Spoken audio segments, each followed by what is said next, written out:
Okay, in this section, we're going to be talking about advanced painting. What we want to do is try to come up with a couple techniques that you guys can incorporate as you use Photoshop, and we've come up with some special effects that we'd like to show to you, just to get you kind of practicing and show you what you can do with Photoshop. So we've got Gump at the driver's seat right here, and he's going to show us one of his little super-duper tricks here. So Gump, we're going to go ahead and kick it off to you. Tell us what you're going to do. Alright guys, actually what I'm going to do is I'm going to create a little grid. We're going to play around with perspective and distortion. We're going to throw some circular marquees on there, throw a gradient on those to make them appear as if they were balls, throw some drop shadows on there, add some clouds, play around with the difference clouds a little bit, some little more on layers and stuff of that nature, but let's go ahead and get started. We'll go up to File, New, create a new image. This one I'm just going to keep with the default Photoshop size 7x5, resolution 72, and RGB color. I'm starting out with a transparent. You don't necessarily have to do that. It's just a habit that I've always gotten into. You can use a background color if you choose, or white. I'm actually going to start out with a transparent. Okay. In this section, or in this tutorial, I think we're actually going to be showing you how to create patterns as well.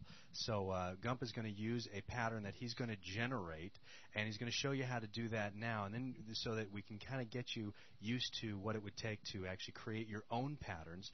And the pattern that he's going to create is a small. Well, let me let Gump explain as he walks through. Alright, actually what I did here was I went ahead and chose the rectangular marquee tool, and I set it to a fixed size of 10 pixels by 10 pixels, and I went ahead and tossed it down on my transparent background there. I'm going to zoom in on it so I can see exactly what's going on. This is actually 10 pixels wide by 10 pixels high. We're going to stroke this selection that we have here by going to Edit, Stroke. We're going to stroke it with a pixel width of 2, color black, location is going to be center, opacity 100%. Okay, so that creates a nice stroke or border around that selection area, right? Right, looks pretty good. Now, all I'm going to do is I'm going to use my arrow keys and move the selection, the little marching ants, up 1 and over to the left 1. Then what I'm going to need to do is Control-Shift-I to inverse the selection and hit delete. And I should still just have the upper and left side of the stroked. So our final output is going to be a grid, but we can define a grid as the smallest unit of a grid is a horizontal line and a vertical line. And when you put this, think of this as a pattern. If we were to tile this effect over and over and over again, both up, down, left, and right, we would have a grid-like look. So now that we have this selection area, that it's actually selected here and we've got what we want, we go to the Edit menu and choose Define Pattern. When you define the pattern, you get the pattern name dialog box that pops up. Gump is going to go ahead and call this the 3D Buzz Grid. But Gump did something that he didn't tell people about. He moved his selection back over, didn't you? Yeah, he did. He actually used his keyboard arrows to move the selection. Take a quick look at how that selection is placed on the screen there. We actually have our square around our filled area there. It was up here, and I had just moved it over and down to make sure the selection stayed within the area that I needed, the upper and the left side, so that you really just want the top side of the selection and the left side of the selection to be stroked, not the right side and the bottom side. Okay, so go ahead. Did you define your pattern there? Yeah, the pattern's already defined. I'm going to go ahead and delete this area right here because I've already defined my pattern. I won't need this any longer because the pattern is defined already. Okay. I'm going to delete that and deselect it. Now, a little habit that I've gotten into because it keeps biting me is I go ahead and create a new layer here. You may not need to. I just don't want to get bit by it now, so I'm going to go ahead and create a new layer here, and I'm also going to fill it with that pattern that I just created. So remember, we can fill with the foreground color or the background color through that Use menu right there. So this is good for filling large areas with color. But one of the neat things in the Use drop-down menu, we can see foreground, background, but we've got an option for pattern. Well, since Gump has already defined a pattern, we could go get that pattern that he's created and see that custom patterns. Down there at the bottom, that's where Gump has defined his pattern. We're going to go ahead and select that, and we're going to fill this entire layer with a repeating tiled of his pattern. So we have a grid. I'm going to go ahead and open my screen up because I'm going to head over to the perspective area. I'm going to edit, transform, over to perspective. Here in perspective, I'm just going to bring this side down a little bit so that it appears as the wall of this grid is going back. And while in the perspective area, I'm going to also go back to edit, transform, and do a distort. Grab that upper left-hand corner and just kind of lay it down a little bit, and it makes the grid look as if it's being laid down. So these are actually tools that are part of the transforming of a layer. We can scale, we can rotate, but we can also do some really cool effects like adding perspective to give us sort of that 3D look. We can distort and skew, as Gump has mentioned. We have a lot of flexibility there. All right, now that I have the grid laid down, I just moved it down a little bit because you see here I don't have a bottom area of that grid. It doesn't really look very nice, and it's not really closed, so I do go ahead and move it down so that I just get this whole side of the screen area covered with my grid. I'm going to go down to layer 1 now. I'm going to create a cloud mixture because I want my backgrounds to be kind of cloudy. I'm going to do something kind of kooky with the clouds too. So some more filters, huh? Oh yes. I'm going to filter render, and I'm just going to add clouds to the background. Gives me a nice little clouded texture. I use the default of black and white to create the clouds. Now these clouds are generated random, so every time you run this filter, you're going to get a different result each time. So if you don't get the desired result that you're looking for the first time, run it again, see if that works. And as you continue to do this, use Control F to quickly keep generating and regenerating those clouds. And remember, the clouds are based off the foreground and the background colors. I want to add a little color to the clouds. I don't want to get too crazy with the color. So I'm going to go ahead and choose a, what do you think, Buzz?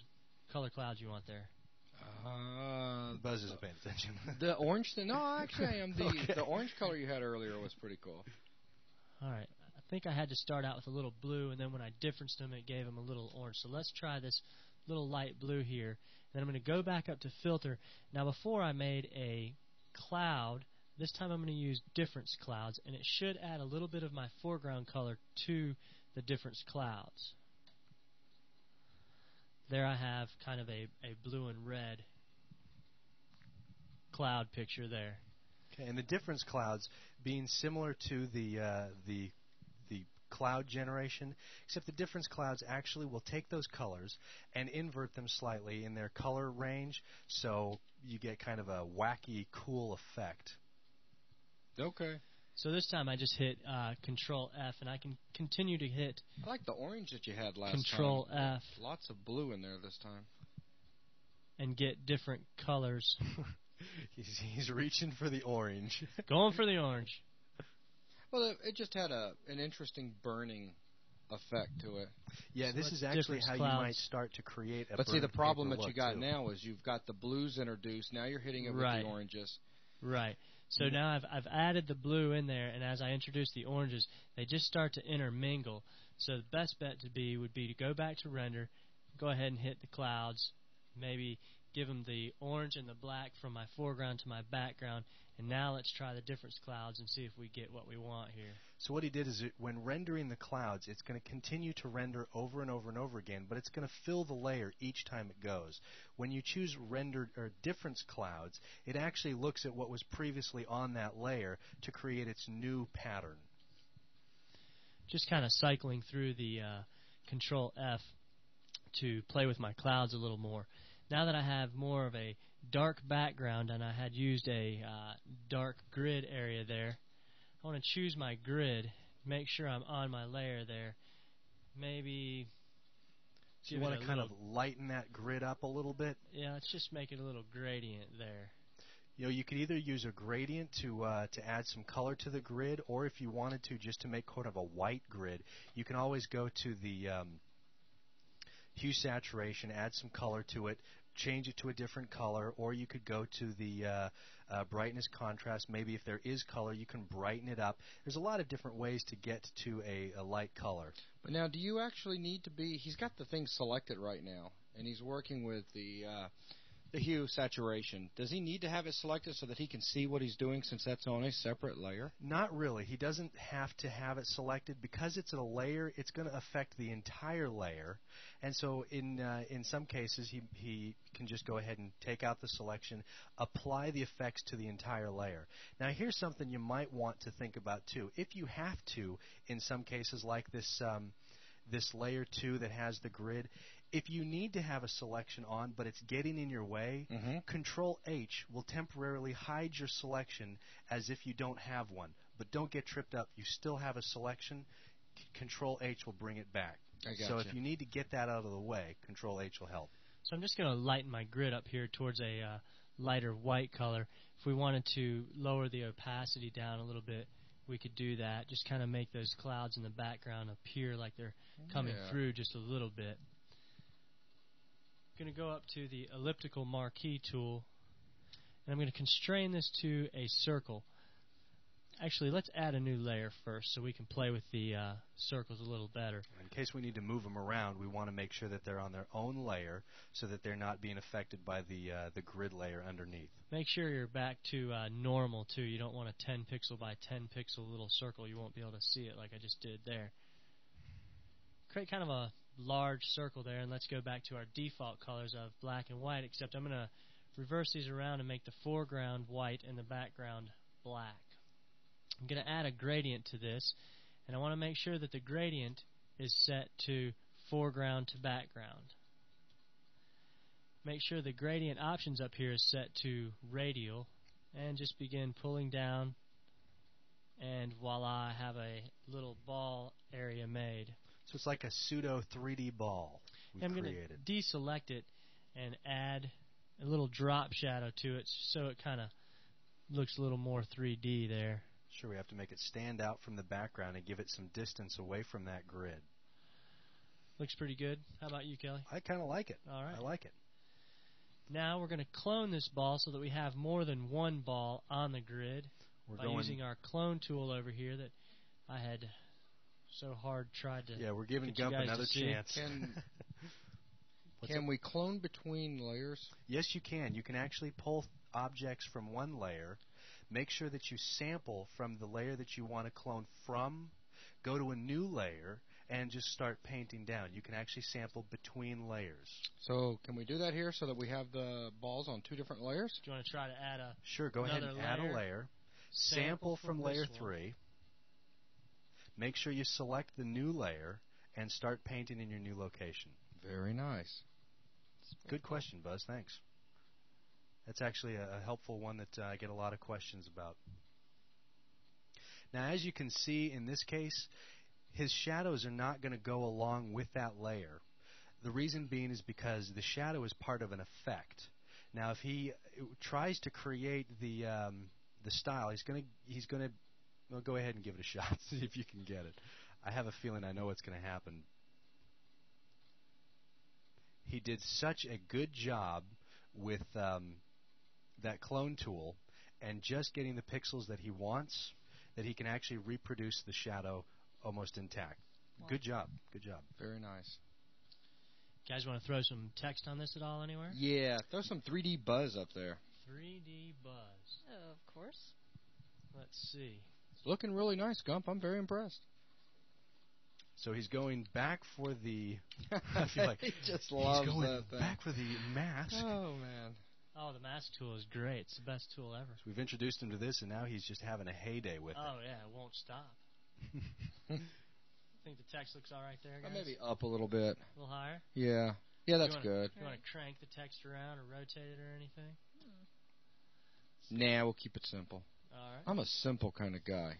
Now, this Control J thing People would probably argue with that. throwing me all night, so I'm going to go ahead and use Control J. Make sure that you're on the right layer, though. See, exactly. If you're not on the right layer, you get this area right here. Okay, the layer that he wanted to be on is the pixels inside his selection area. He wants to take that and put it onto its own layer. So making sure that you're on the layer that actually has that swirly effect, that's what we're wanting. I added the selection of the 3D buzz, and it added a new layer above the background layer. It's called layer 5 here. Let's go ahead and rename that just so you guys can see that. 3D buzz layer. So Gump's going for that burnt-in look again. Going to image, adjust,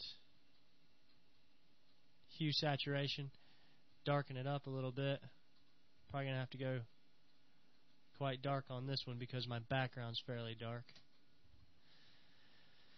Then we're going to add a inner shadow.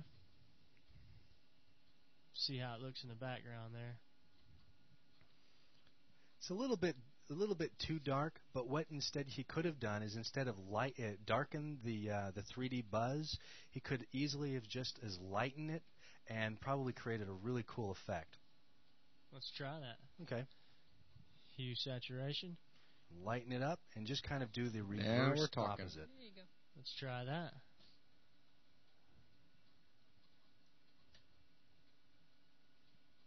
Boom. Wow. Not And bad. there you have it. And the defaults here look pretty good to me. How about you, Buzz? Looks good, man. Okay. I'm So liking it. That's it for my little fun time. That was just a little playtime for Gump. Well, that's awesome. All right, so I guess from here what we'll do is we'll have two segments that I'll actually put together. So in this segment, it's still part of the same lesson, though. And we're going to have Kelly come up to the plate and give us a few advanced techniques himself. Oh, yeah. Thanks, guys. Okay, well, Kelly back at the helm here. I've relieved Gump of his duties so that I can actually show you some... now, Gump's still here, but in this section I'm going to show you kind of some more techniques that you can use, some more special effect kind of things. Gump's going to be my co-pilot as well. And he Gonna be the sleep pilot. It is getting very late.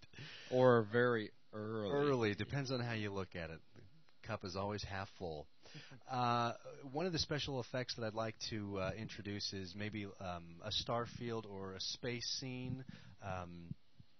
Seeing how every beginner wants to do one anyways. Every beginner wants to do a space scene, especially when it comes to 3D models. They always want to make a starship. So we're going to create a background that you can use inside your new 3D model, all right? Now, I need to make a star field. So how would I go about doing that? Well, first of all, let's go ahead and create a new image.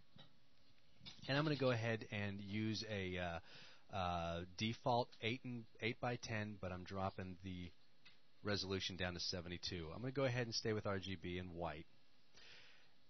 So yeah, it's going to be a star field, but I'm starting with white. What I want to do is add some noise, because noise is going to generate a random pattern of little dots. These are going to become our stars. I'm going to bump the amount of noise pretty high, at least to about 100%. And I'm going to use the Gaussian monochromatic. I don't want little red, white, and red, green, and blue pixels. I want them all to be black and white. I'm going to say OK to that. So now I have something that's going to mimic stars. But they're too jumbled up. I need to break them up a little bit. So what I'm going to do is I'm going to add some blur to this first by going up to the filter menu and choosing blur. And I'm going to add the Gaussian blur. And I'm going to drop this down to somewhere that I'm going to say about 3. No, a little bit lower. A little bit lower. About 2.2 is going to be good for my taste. I don't want a whole lot of blur. I just need something to break it up a little bit. So now that I've applied my blur, I'm going to introduce you to the threshold. Inside the image menu, come down to adjustments and choose threshold. It's nearly at the bottom. Now the threshold, what this does is it looks at every pixel inside Photoshop and says you are either black or you are white. There is no in between. In my little histogram here, I've got a slider that I can choose how much is going to be black and how much is going to be white. Because I have that blur in there, it kind of gives me a way to break it up. These are going to be my stars in my star field, so I'm going to kind of move this slider until I feel comfortable with, I want a lot of stars, but not just an overpowering amount. I'm going to be happy with somewhere around there, you know. So it's going to depend, it's going to differ for yours. So I can't exactly give you a level, but just keep tweaking on this until you, depending on if you want a lot of stars or little stars, whatever. I'm going to say okay to that. Now, obviously, stars are white and sky is black, right? So I have this backwards. What I want to do is go up to the Image menu, come down to Adjustments, and choose Invert or Control-I. That takes and inverts those pixels. Now, these stars are a little bit too sharp. So what I can do is put the blur back on there again, just slightly. So I'm going to go to my Gaussian blur and drop the radius way down. Really don't want a whole lot. But just to kind of give it a soft edge there, so somewhere around maybe 1 pixel. This is going to be my star field. Now, the more noise I choose and how much threshold is going to give you a completely different look. So each time you do this, you might get a different pattern. So here's kind of a star field, but it's kind of boring as it is, right? Maybe I want to create kind of a nebulous look in here. I'm going to go ahead and see what I've done so far is created everything on my background layer. What I'm going to do is create a new layer above that, and I'm going to generate some clouds in here. What I like to do here is have a bright red for my foreground and a black for my background. So I'm going to choose a bright red for my foreground, say OK to that. Now I'm going to generate clouds based off of the foreground and background. If I come into Filter, Render, Clouds, we've seen this before, I'm generating this pattern. But I need to also break up my clouds a little bit more, so I'm going to come into Image, Adjust, and go to the levels. Now, we haven't really talked about the levels, but what we can do with these levels is force colors, black and white, or the value of those colors, into more black areas or more white areas. So what I'm doing is I'm just moving the values of these particular pixels around so that until I come up with something that sort of looks nebulous to me. Okay, when I'm happy with that and I've got lots of black space and some of this nebulous red space, I'm going to say OK to that. Now, in order for my layer, and I'm going to go ahead and name this Nebula,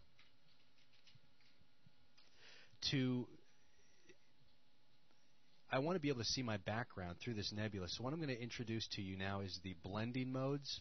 We've kind of looked at this menu before, but we've never actually talked about it.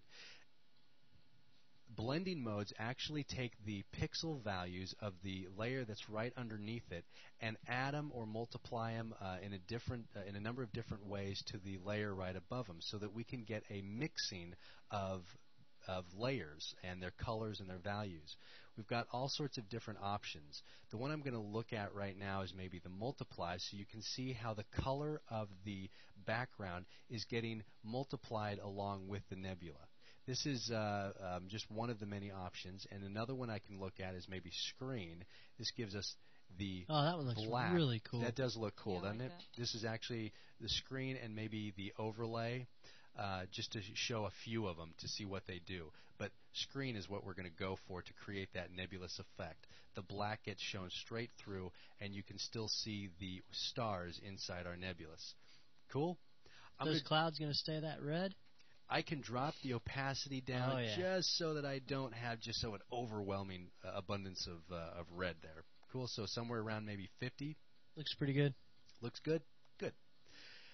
You know, now, this could be a real good start to a 3D scene or a texture for a scene or something. But I can actually go in and keep playing around, and I'm going to keep playing around until Buzz cuts me off. I'm going to create a new layer and incorporate 2 new colors, blue and green. What I'm going to do with this blue and green is create a gradient that goes from my foreground to background color, and I'm going to apply this over the top on my new layer 1. Seen how to create a gradient. Now I've got a gradient that goes from blue to green. That's nice. But just in the same way that the nebula is blending with the background, I can select a blending mode for the layer 1 to blend with the nebula and the background underneath. So I can choose like a multiply, and then we get kind of an effect of blue stars and green stars. in case I want to drag that underneath the nebula, and I can keep playing around with the screens or the overlays. And I do encourage you to get in here and just see what these do, because it's very difficult to explain what every single one does. The only way to really learn is to get in here and just choose them.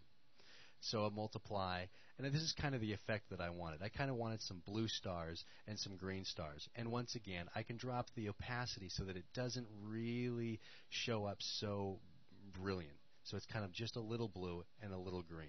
Okay? Now, I know you wouldn't find this in space, really, but I'd like to also show you how to create a lightning strike. So basically, this is enough for them to go out there and start playing around and come up with a space-type scene, right? Yeah, a good space-type scene. You know, throw a lens flare in there and export this out and use it in your next 3D modeling. Okay. So what you're going to do now is you're just going to continue working with the same image, but you're now going to demonstrate how to make, or a technique for making lightning. Yeah, this is just one of many different techniques to create a lightning strike, and this is one that I've developed over the years. But let me quickly just create a new layer, and I'm going to add this lightning strike to the same file. So I'm going to go ahead and just leave the nebula, my nebula layer 1, which I'm going to call, never mind. I'm not going to call it anything right now. It's too late. I'm going to go ahead on my layer 2, and I'm going to create another gradient. You can see that we use gradients quite a lot. But in this gradient, it's going to be black and white. Okay? I'm going to create a gradient in a... I want the gradient to travel in a kind of a diagonal shape. So what I'm doing is I'm creating a gradient that's going to be really small. And as I create this, you can see where it goes from pure black to pure white. This area inside here is going to be the defining area of my lightning strike. Okay? Now, after you've created the gradient on that layer, I want to go in and I want to create difference clouds. So I'm going to go in under Render and choose difference clouds. And what that does is it gets calculated. You know what? I'm going to change that to black and white real quick. Go back to the default, black, white. That's what I want. And try running that filter again. Render difference clouds looks at that gradient that we have there and creates a cloud that actually gives us kind of something that looks sort of like a lightning strike right down the middle. Now, obviously, a lightning strike is bright and this is dark. So once again, I want to inverse these pixels. So go up to Image, down to Adjust, choose Invert or Control I. You can almost start seeing that lightning strike take form. Very cool. Cool. Once again, go up to the Image, Adjust Levels, and push those black pixels out. We're just pushing the black pixels away, and we've got mid-tone levels with this other slider that we can push toward the highlights. As I keep playing around with these things, you can see that lightning strike take shape. Once I'm happy with that by pushing the level sliders around, I'm going to say OK. But yet again, actually, let me introduce how to add that color to it before I go into blending modes. To add color to a black and white image, I want to go to the Image, Adjust, Hue, Saturation. We've been here before, and I've showed you this Colorize button down here. By clicking in this, we're actually adding color to our black and white image. So I'm going to bump up the saturation as high as it can go. So we've got this nice, real red lightning strike. You're really liking this red tonight, aren't you, Kelly? Just for you, since you wanted blue earlier, I'm going to slide this hue over until I get a real brilliant. That's very blue. nice. Not bad, huh? And maybe I can play with the saturation. But for this effect, I'm going to leave that saturation as high as it can go to a nice blue hue, and say OK. Now I need this lightning strike to show my nebula and my stars behind it, so I'm going to play around with the blending modes a little bit. I'm going to go to maybe the screen, and that was the one I was actually looking for. So now I can see my image, and I've got my layer, and I can move this around. And that's getting pretty cool, but just for fun, I want to try something a little bit interesting. I'm going to take the layer 2 and I'm going to recreate it over again. So I'm going to copy that by dragging it down to the new layer icon. So I have two lightning strikes, one on top of each other. If I move it out, one of them out slightly, and then use my Control T to transform, I'm going to rotate it just a little bit, and then double click inside to take effect. And then again, I'm going to Control T to stretch out one side so I can change up that uniform pattern a little bit. You don't want it to be exactly like the one on top of it. So I'm stretching out the second one. And I'm going to say OK to that. Move it a little bit, not completely off the screen. And so we get kind of an interesting effect. How's that look? Maybe I'm going to try the other side here. Looks pretty good so far. Not bad. Not bad.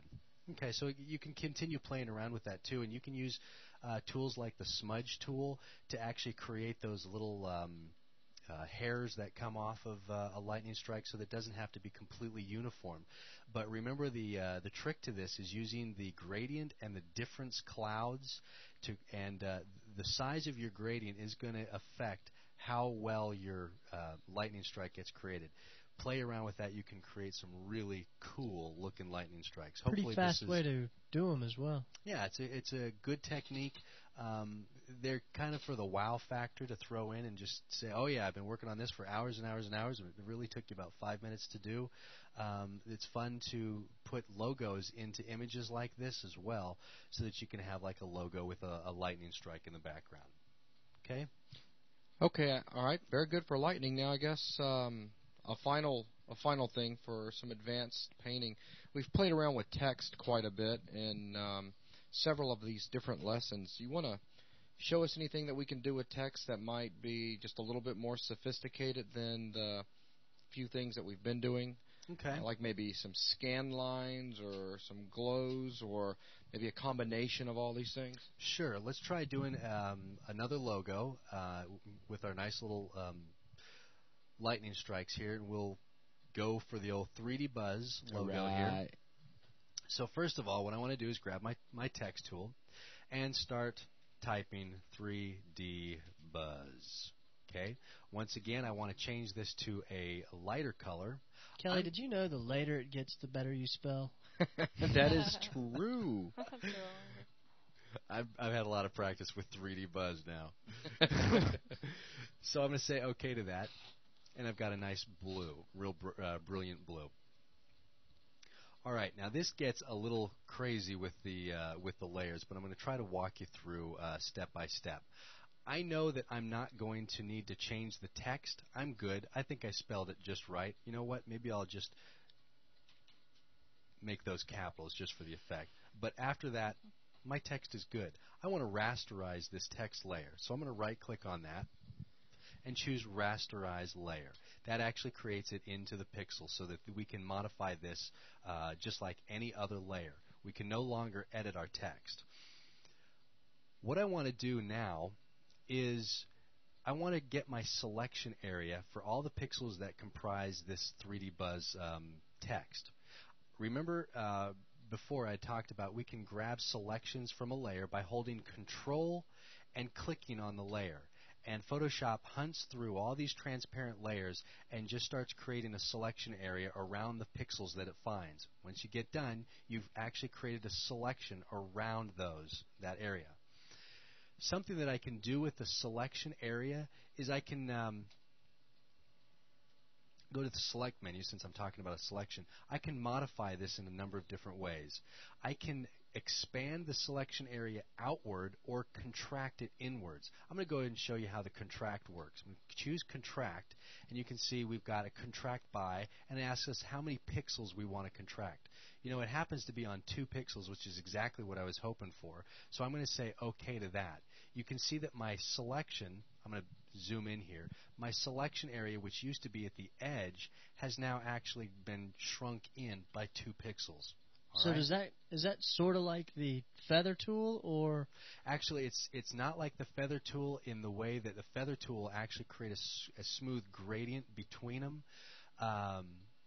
The contract is still going to be a very hard edge, and it just pulls the selection area in. Cool. Cool. He's having me explain things now. Sorry, I just woke up all of a sudden. We were on this contract thing. Okay. What would look really, really cool inside this selection area would be some scan lines. So let me go ahead and create a new layer, and I'm going to turn off some of these other layers. And I want to concern myself with just this new layer and adding scan lines inside this. Now, scan lines are what we would see like on a TV screen, but we don't have anything that'll just populate this area with some scan lines, so I'm going to have to create a new pattern. We've seen how Gump has created a pattern before, so I'm going to do the same thing and create a new file, but all I need is 1 inch by 1 inch. I'm going to create this brand new file and just focus on this for a second. I'm going to zoom in here and show you how to create some scan line patterns. We've talked about the rectangular and the elliptical. Now I'm going to show you the single row. To create a selection area, you simply click down, and that's all it gives you. It creates a single row for a selection area. I'm going to zoom in on this a little bit more. It's still a selection area, and I'm going to fill this with my black. Using Alt-Delete fills my selection area with my foreground color. Cool. Alt-Delete or Alt-Backspace? Alt-Delete. We're not doing the entire canvas. Oh, that's Not right. doing the entire canvas. We're just going to be You filling got it. me on that one. Back to Okay. sleep now. Good night. And if I want to move my selection down, I could either drag it down, or I could use my arrow keys on the keyboard and just hit one down. It'll actually move it down 1 pixel. I can fill that again, and this time I'm going to go up to the Edit, Fill, and choose Foreground Color so we can actually visually see what I'm doing. I'm going to be filling with my foreground color and say OK. Now I have 2 rows of black. I'm going to go ahead and choose my rectangular marquee tool here, and what I want to do is I want to select 4 rows of this area, 2 rows being black, 2 rows being white. Okay, and I can constrain this to a square, and I want to define this as my pattern. So I'm going to go up to Edit, Define Pattern, and I'm going to call this Scan Line and say OK. Once I've defined my pattern, I can get rid of this image, say no to it, and I can fill this selection area with this pattern that I've just defined. So I'm going to go to Edit, make sure that my layer is visible, go to Edit, Fill, and instead of foreground color, I'm going to choose Pattern just like Gump had done previously, and I'm going to make sure that I choose Scan Line. When I say OK, it's going to fill in that area with those scan lines. Ooh. Not too bad, right? No, not bad at all. So if I delete my selection area, you can kind of see what it does. If I turn on that 3D buzz, again, you can see how it's overlaid. Now that doesn't look real sharp, so I'm going to go ahead and try to screen mode that. You know what? Let's try an overlay. Might have to play around with some of these just to see which one looks the best.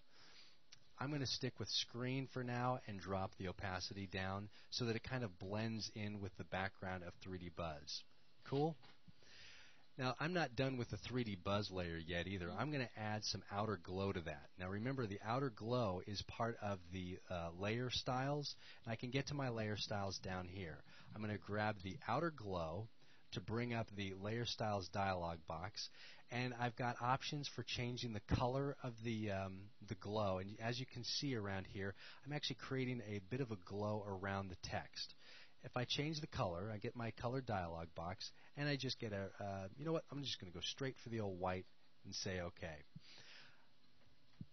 And I can increase the spread of this to make it a little bit more obvious. Here's the size. It creates the size and the spread.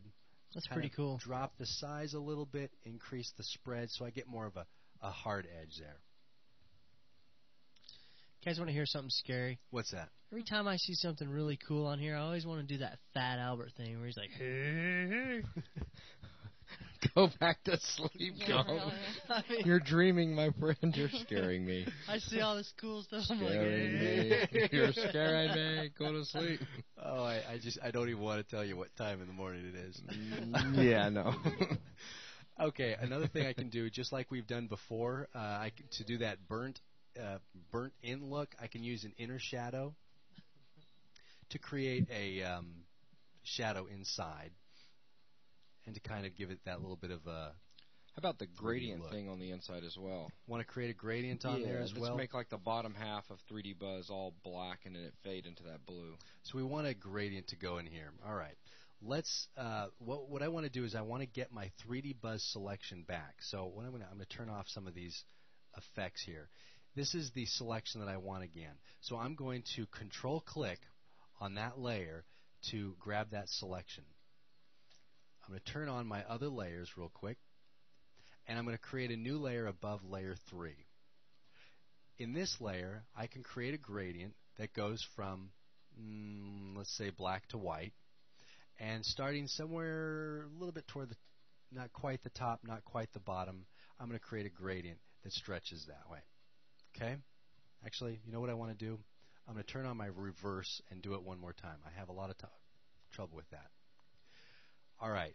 Once again, we need to do some modes here so that it blends with some of these background layers. I'm going to make sure that all my layers are turned on, and I'm going to start messing with the modes again. Multiply is exactly what I think Buzz was looking for. He wanted it to transition from blue into the black. I like it. Okay. And what I think I'm going to do here, just so that I can see some of that blue edge, is I'm going to take the selection that's already there on layer 4, and I'm going to contract it a little bit. So I'll go to my select menu. I keep going to the image menu, modify, contract again, and I'm going to contract it by 2 points or 2 pixels. Say OK. I want to kill off some of these other pixels around, so I'm going to inverse my selection, select inverse, and just simply hit delete so I can get rid of some of those extra pixels. Hit delete. Not a huge change, but I can see kind of a nice border around that. Starting to look a lot cleaner. Yeah, it is. It looks a little bit cleaner. And we can keep playing with this and adding some more special effects. I hope I've kind of introduced you to how to do some of that with the scan lines. I'm going to lower the opacity just a little bit so you can see the scan lines all the way from the top to the bottom. It's just an endless supply of tweaking and hey, let's throw a lens flare in there real fast. Okay, let's throw everybody's have favorite, the lens flare. You know what? I'm going to go ahead and choose one of. To make a really clean lens flare, we need to really do it on its own layer. So above layer 2, which is one of my lightning strikes, I'm going to create a new layer. Remember, when I create a new layer, it's going to happen to above the one that was previously selected. Let's fill this entire layer with black, which is Alt-Delete, or you can go choose your fill, and create the whole thing on with black, right?